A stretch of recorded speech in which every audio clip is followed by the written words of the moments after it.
عزیز دوستوں، بزرگوں اور بھائیوں، کچھ چیزیں ایسی ہیں جن کا قرآن مجید نے بارہا تذکرہ فرمایا۔ قرآن پاک کسی چیز کا ایک بات بھی ذکر کر دے تو وہ چیز ہمارے لیے دستور حیات اور منشور زندگی بن جاتی۔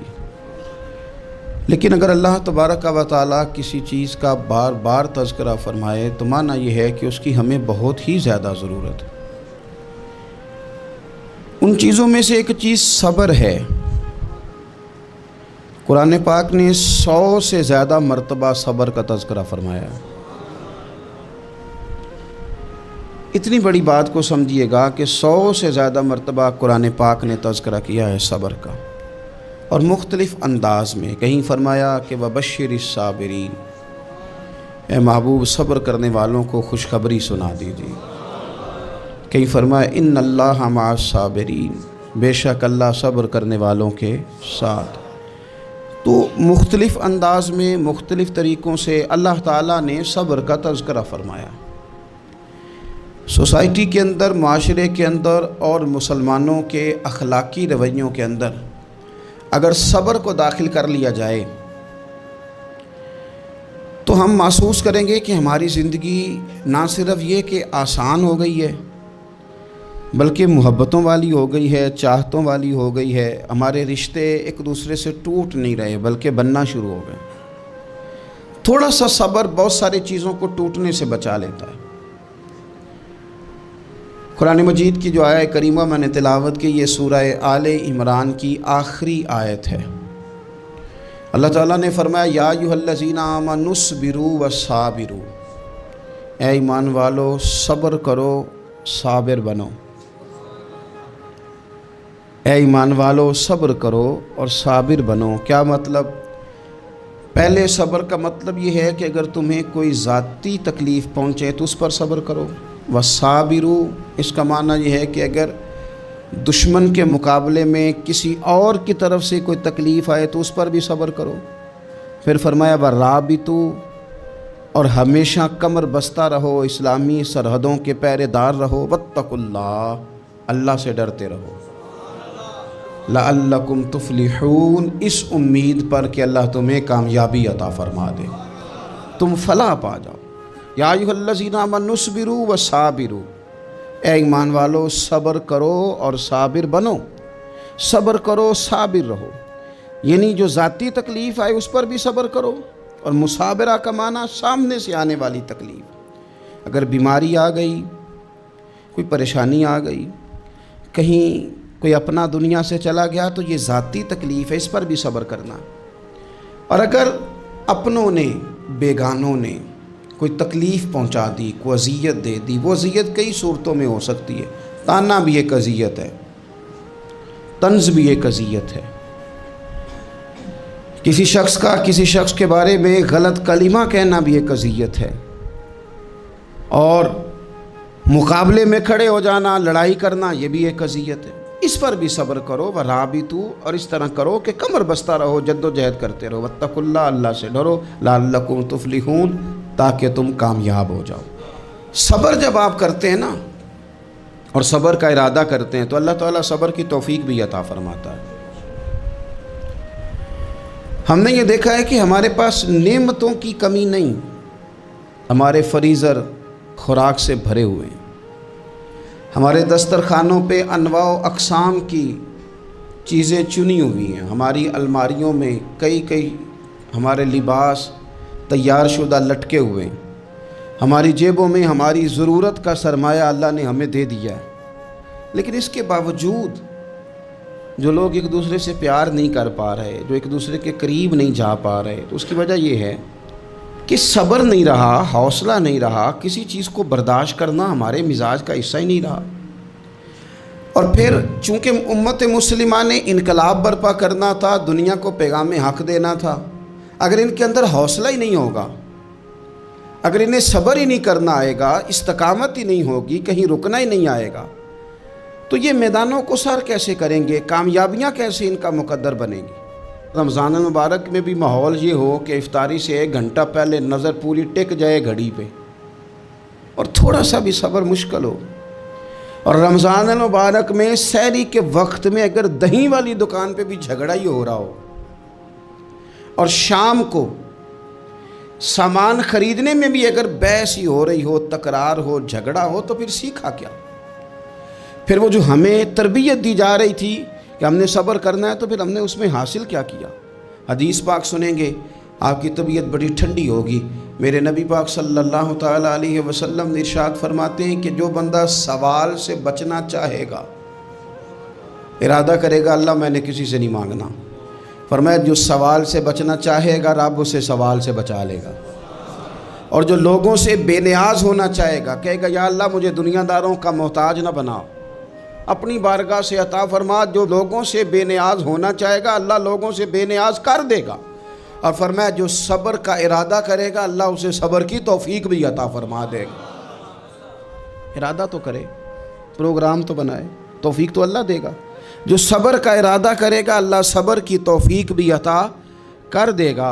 اور حضور صلی اللہ تعالیٰ علیہ وسلم فرمانے لگے، یاد رکھو کسی بندے کو جو بہترین تحفہ دیا گیا ہے نا، اگر کسی کو کوئی بہترین عطیہ ملا ہے تو پھر اللہ تعالیٰ نے اسے صبر عطا فرمایا ہے۔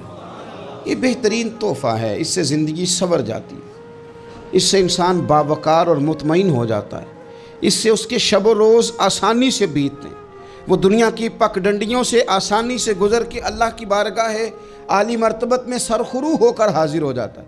لیکن اگر بے حوصلہ ہو، صبر نہ ہو، پھر نقصان روز بروز بڑھتا ہے۔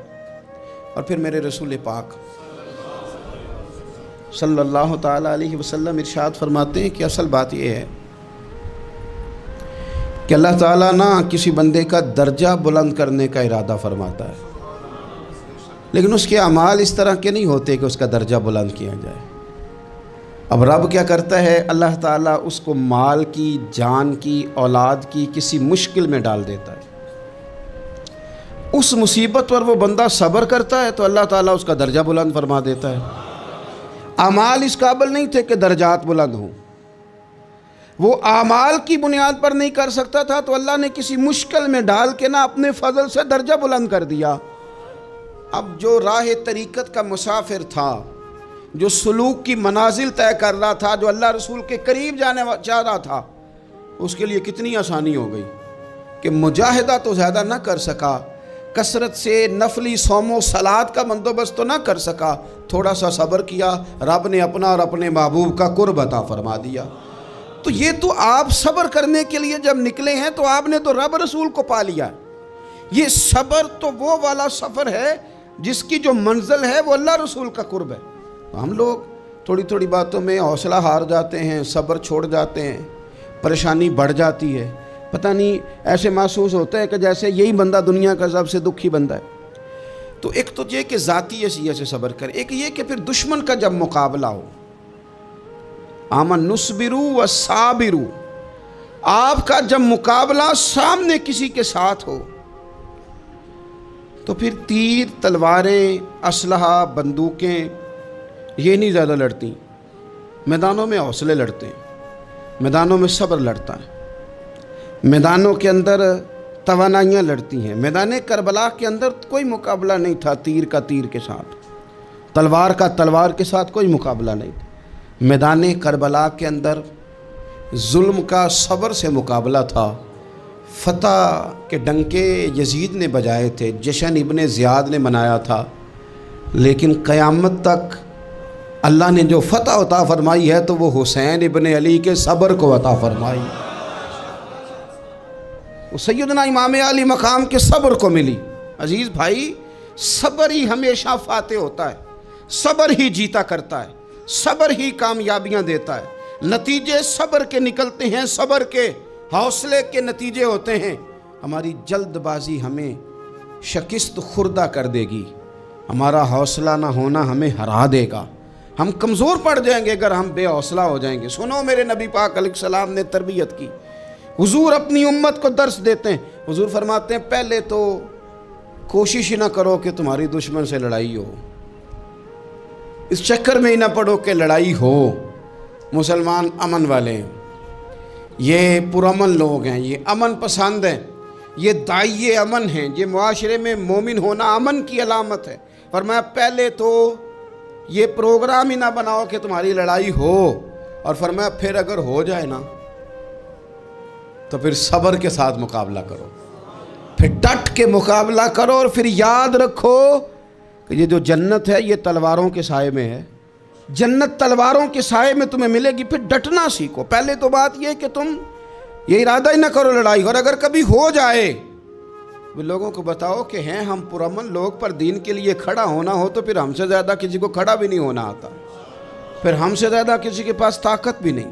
حضرت مولا علی شیر خدا رضی اللہ تعالیٰ عنہ کے زمانے میں کفر کے ساتھ ایک جنگ ہو رہی تھی، تو کافروں نے نا جاسوس بھیجے کہ یار پتہ تو کرو مسلمانوں کی تیاری کس طرح کی ہے۔ تو جاسوس واپس جا کے کہنے لگا سمجھ کوئی نہیں آئی ان کی، وہ تو راہب قسم کے لوگ ہیں، صوفی قسم کے لوگ ہیں، وہ تو کٹے ہوئے دنیا سے، مسلوں پہ بیٹھ جاتے ہیں، رات کو تو لگتا ہے دنیا سے تعلق ہی کوئی نہیں، لیکن سویرے اٹھ کے میدان میں تلوار لے کے نکلتے ہیں تو لگتا ہے ان سے بڑا مجاہد ہی کوئی نہیں۔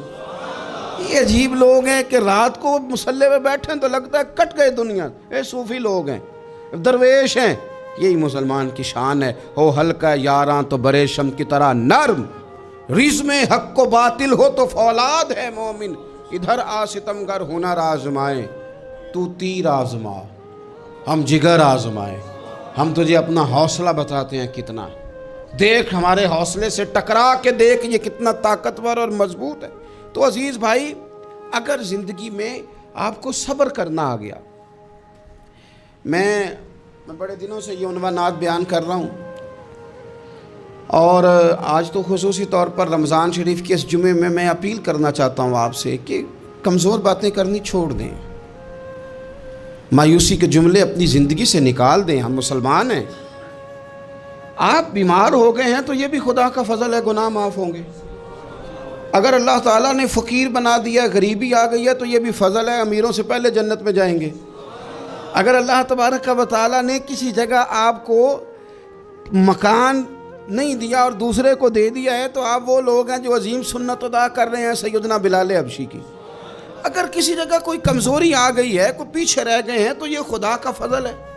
اللہ تعالیٰ نے چاہا ہمارے لیے جو فیصلہ تو ہم اس پہ راضی ہیں، لیکن اپنی زندگی میں اور شکوے اتنے بڑھا لیے، ہم نے اتنے بڑھا لیے کہ لوگوں سے شکوے کرتے کرتے رب رسول سے بھی شروع کر دیے۔ غلام بھی کبھی شکوہ کرتا ہے، آقا کا بھی شکوہ ہوتا ہے، بندہ بھی کبھی شکوہ کرتا ہے، رب کا بھی شکوہ ہوتا ہے، یہ بھی کبھی ہوتا ہے۔ آپ نہ مانے پر یہ شکوہ ہے کہ میں بڑے ڈاکٹروں کے پاس گیا ہوں آرام نہیں آیا، نہ مانے پر یہ شکوہ ہے میں نے کبھی کسی کو ستایا تو نہیں پر میرے حالات نہیں ٹھیک ہوتے۔ آپ نہ مانے پر یہ شکوہ ہے کہ فلانے کے پاس دولت زیادہ ہے، اس نے پتہ نہیں وہ آگے نکل گیا اور میں پیچھے رہ گیا، نہ مانے پر یہ شکوہ ہے۔ کس سے کر رہے ہو؟ رب رسول سے؟ او آس بولے تے او دی مہربانی اساں تے لاڈ ہی لڑاونے نے۔